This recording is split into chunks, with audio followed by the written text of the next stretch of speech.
Hey everyone! Today, I'll review the HMS Type 83, which is the newest Tier 3 epic destroyer. We'll be going over its stats, armaments, and how it performs, and at the end, I'll give my opinion on whether it's worth getting or not.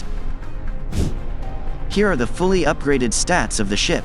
The ship has a durability that is on par with the cruisers, which is quite impressive for a destroyer. However, its speed is not as spectacular as its durability because it is slower than the usual destroyer. Its maneuverability is great, and it has an average sonar and radar range as well as a good visual range. Here are the armaments of the ship. The ship is packed with a lot of different types of armaments.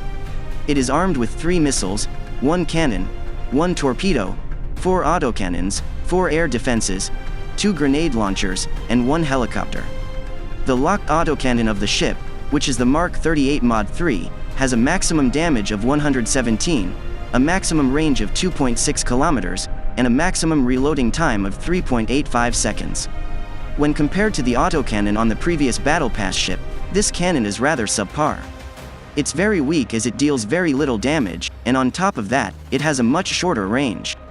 The sole redeeming feature of this cannon is that it can shoot at air targets, which I believe it does better at, but even so, it still performs poorly when compared to other autocannons that can do the same.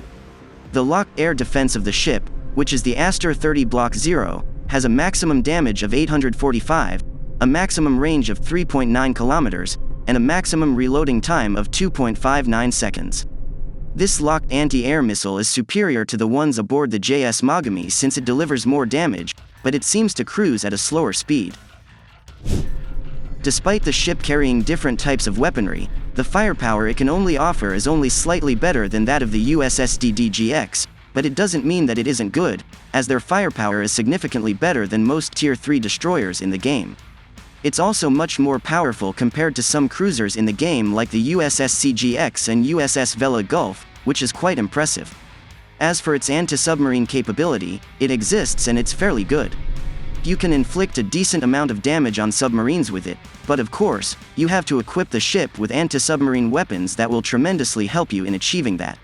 Since this ship possessed impressive firepower, the distance between you and your target shouldn't be a concern, unless of course if you're fighting a battleship since they have tremendous firepower that will easily beat all destroyers in the game at close range, but if against other surface ships, I can certainly say that this ship will be able to defeat them in battle at any range. The survivability of this ship is awesome due to its excellent durability and great air defense. Its durability is currently the highest for a destroyer while its air defense can annihilate air targets fairly quickly, especially if you equip the ship with an autocannon that can hit air targets. With these qualities, including its firepower, the ship can effectively engage opponents head-on, making it a good frontliner ship, but you have to keep in mind its speed, as its speed is very awful. It can put you a lot of trouble if you disregard it.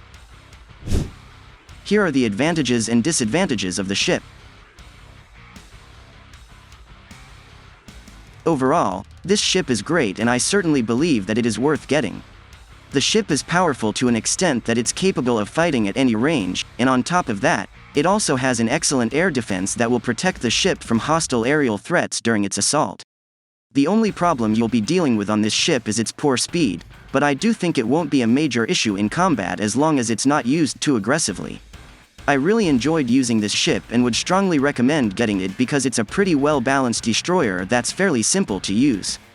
If you want a destroyer with good air defense and firepower, this is certainly one to acquire because it is currently the only destroyer with such traits with bearable disadvantages.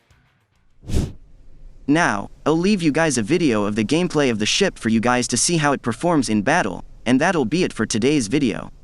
Hopefully you guys liked this video, and if you all did, please leave a like and subscribe to support me. Thank you so much for watching. Left full rudder. Left turn. Take course 070.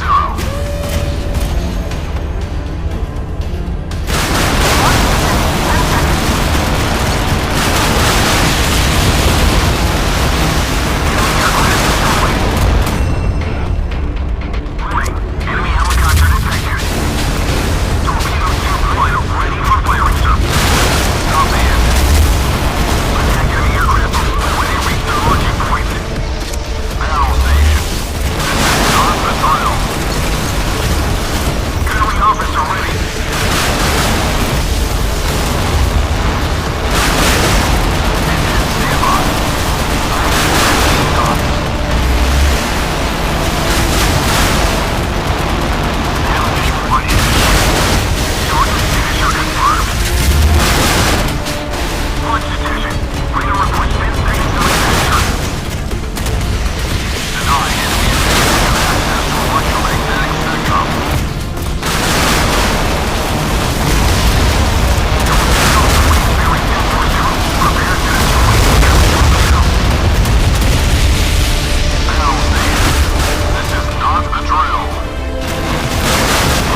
Fisher